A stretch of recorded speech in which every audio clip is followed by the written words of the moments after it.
used for stress management.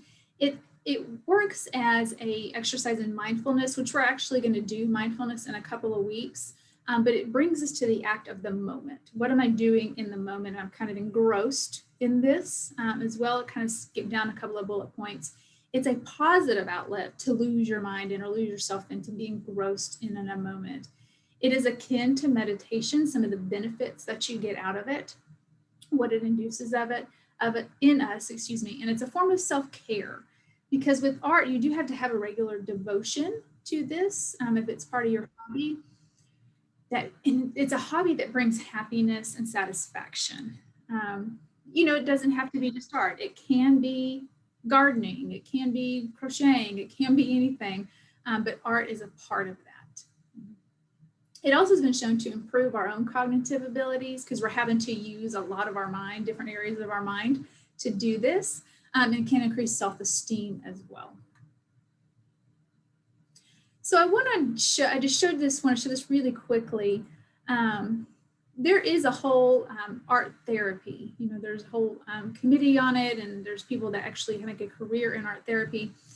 And we do art therapy here for our residents. But the goal of art therapy for anybody is to utilize a creative process to help people explore self-expression. And in doing so, finding new ways to gain personal insight and to cope. Develop new coping skills or something like that. Persons with dementia benefit immensely from art therapy.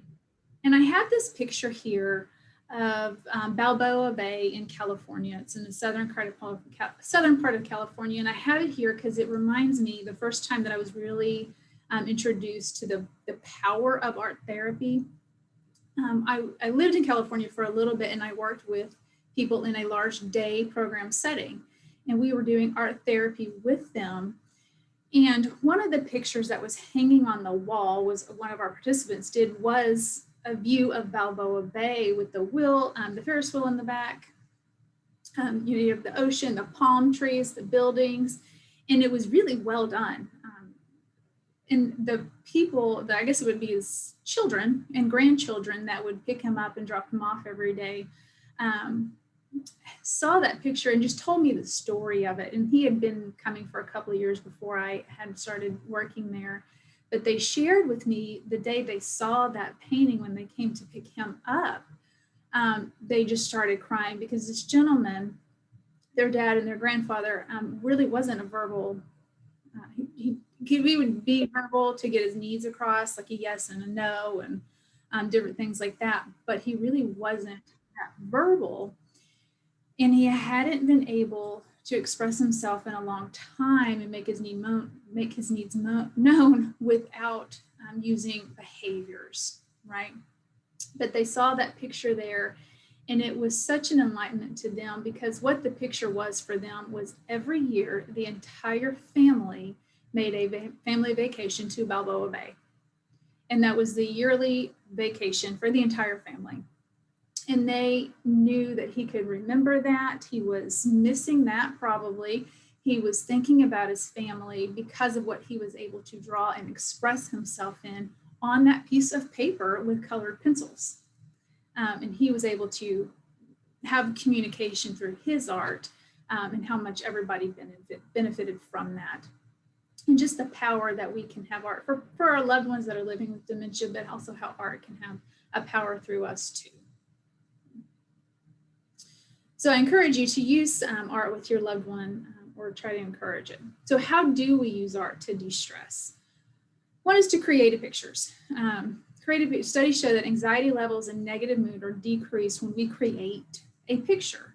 And it's not about the creation, it's about the creating. So you gotta let go of the results and maybe what's this gonna look like at the end. It's all about the creating, the process of it. This is just for you, so you want to use whatever's handy at the time you're going to use it. So whether it's a journal or a piece of paper, a canvas, you got pencils, you got your fingers. Some people like to use fingers and paint. It's whatever you got handy, whatever you want to use. If you don't want to create something just kind of out of thin air, out of your mind, you can also just recreate what you see around you, the objects around you, or a picture or a scene from nature.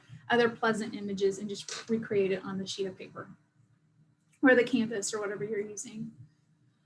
You can also draw what you feel, draw your stress. And this can be a literal interpretation or an abstract expression of what you're feeling. And this is especially helpful if you're having a hard time putting your feelings into words. If you can put it in an image on a page or anything, that can really help us cross through it and put a name to it, really put a name to those feelings. You can also color. There are a lot of adult coloring books that are made to help us de-stress and to relax. And there's different images, different ways, different levels of intricacy, and other ones are not as intricate, whatever you need. There's a gratitude journal. And Holly and I were talking about there's also Bibles that you can do art journaling in those as well. But this is the idea of draw what or who makes you grateful, what brings you peace, okay? And this is just a few examples I found out there because there's words and pictures associated with it. And it's also beneficial because if you revisit what you've drawn or what you've created, it can help bring a sense of peace and perspective in the future or at times when life does become more stressful than others. You can do collages, you can scrapbook, you can do other crafty things, you can sculpt, you can mold, you can make pottery, you can join a class. You can actually join a week-long class. I know like at TCC and TCU, they have adult education that offers art classes. You can do a semester-long art class. You can do a one-time art thing. They have that painting with the twist stuff. There's a lot of opportunity for you to explore using art to de-stress. They've done a lot of studies on the mandalas, and that's what the image here represents. It's a mandala. And a lot of studies show that coloring mandalas or creating your own will minimize anxiety and combat that negative mood. Mandalas are a circular design that includes some intricate pattern or symbol within them. So a study done that if you created your own symbolic mandala that represent what maybe you have been through in life, your triumphs that you've had, challenges that you faced, anything that's important to you without having to get into the story of it. You're just expressing those times of your life within the mandala. This practice, creating the mandala, also helps you root yourself in the moment as you create that piece of art. Studies also shown that if you just color a pre-printed mandala, it's less decisions, or because some people might look at that and think, that seems like a lot of work, or it seems that like stresses me out to have to create that.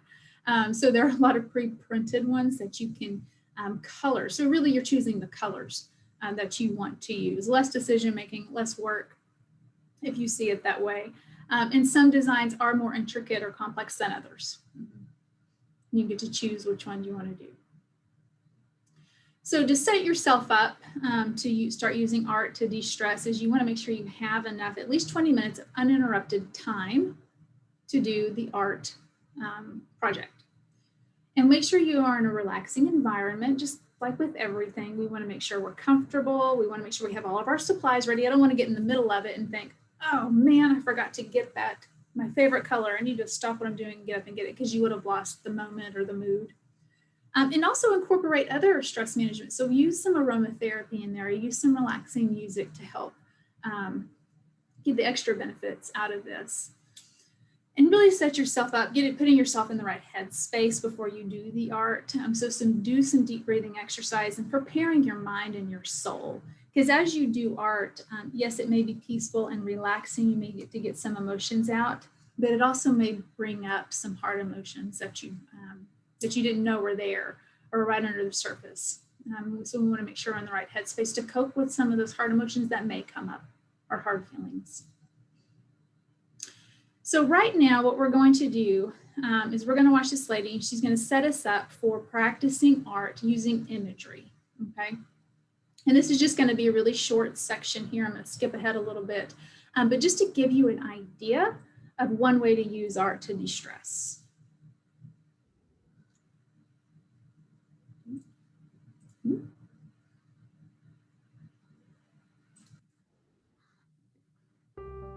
Let's go ahead just a little bit. Make sure you or even essential oil diffuser. She's just talking about getting your supplies ready, and making sure your environment's comfortable. So there we go. First, set an intention to make art today to relieve stress and not add to it with making judgments about our artwork. Be willing to open up to the creative process. Now, gently place your attention on your breathing and your body. Rate your stress from a scale of 0 to 10, 0 being no stress and 10 being extreme stress, and just rate what number you are right now.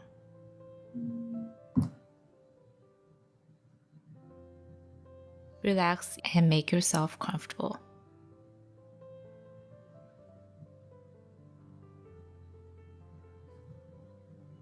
When you are ready, imagine an environment where you can be stress-free, a place where you can relax, be comfortable, and feel at peace. Once you have this image in mind, you can start creating.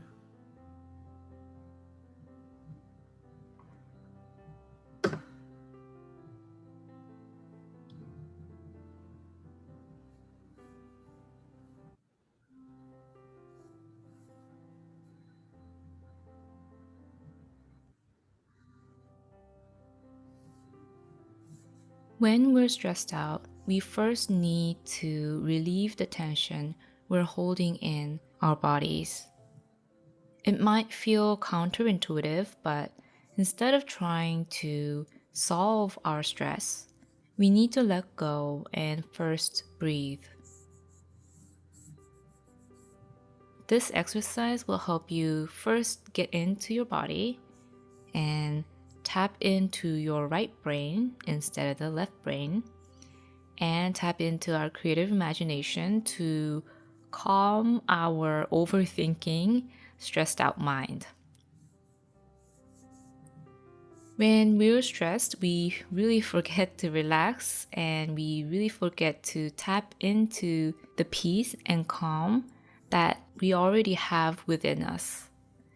And this prompt will help you to tap into it easily. So I'm creating a scene of myself at the beach. I added some water to make it into a painting.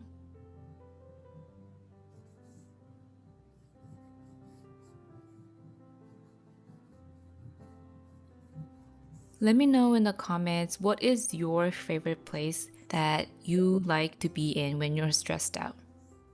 Where is a place that you can feel totally relaxed and 100% calm?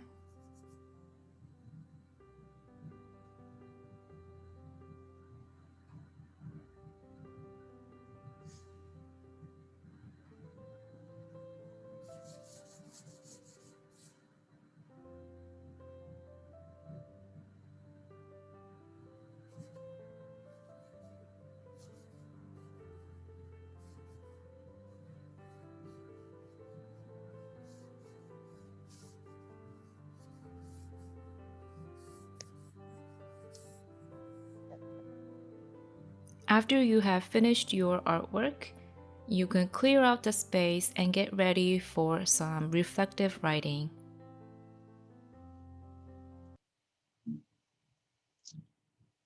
I'm going to pause right here. She does go into reflective writing about your peaceful place, and we're going to do a journal prompt at the end as well, but just giving you an idea of going to that place in your mind and then being able to put it on paper.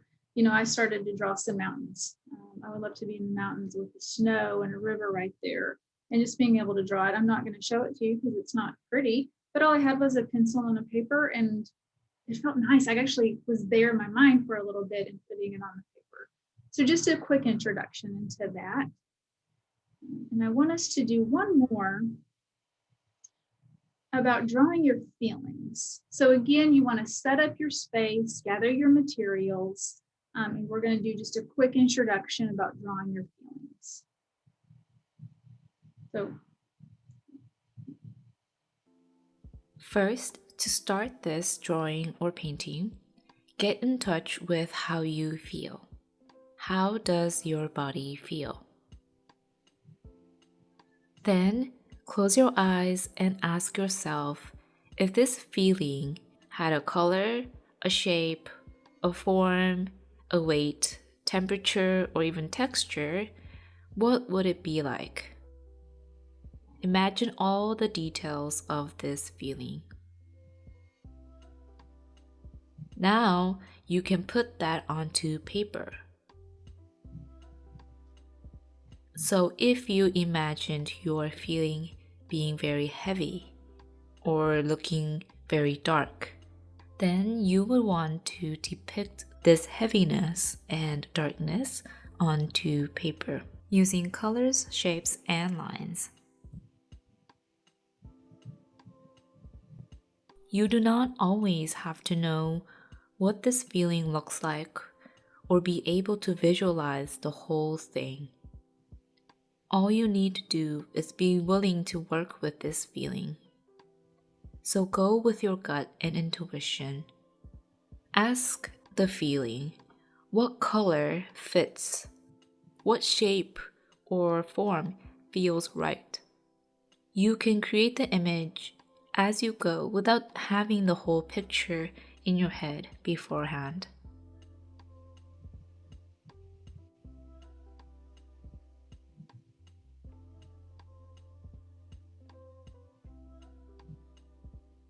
We all have some kind of experience with art, but we rarely use art as a way to truly express our feelings. So it can be difficult to do this at first. We tend to use our thinking mind too much, but when we let go of it, and when we use our intuition, we can get access to those feelings and easily express them onto paper. We want to draw or paint our feelings because we need to express ourselves, and words do have a limit. We express because we need to, but also because we need to be heard, be validated, and be listened to. It's really hard to get that sometimes, and that's why we have art. We can hear ourselves, we can see our feelings in front of us, and that is very validating. And we can really empathize with our own self. I also tried drawing my feelings out as well.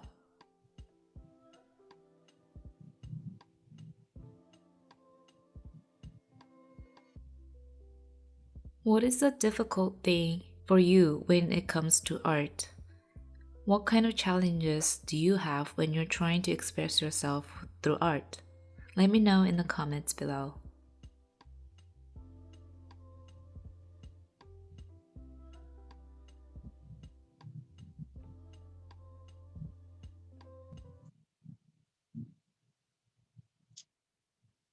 and I'm going to pause there as well. She does go on and ask you to journal about what you drew. Was there anything that came to light or helped you kind of process those feelings that you had? But I want to ask you, I'm going to stop sharing for a second and ask you all if how that made you feel. Do you see yourself using it? Was it helpful? Anything?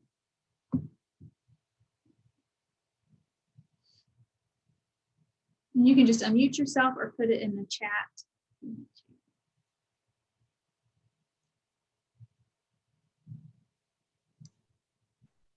Hi, this is Linda. Hi, Hi, Linda. Jamie. Hi. I've been taking care of my mom for a while, and about a month ago, I was very sad. And so I started making, they call them tags. It's, short, like about 10 inches long and 4 inches across. because it just gives you a small surface to work on. And I didn't realize it at the time, but I was using things like stamps that said,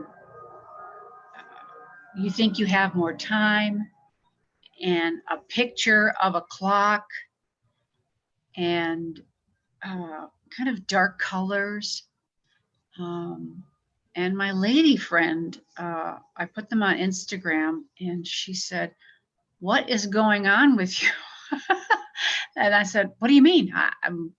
And she said, "I can see that everything you post here has similar emotions." And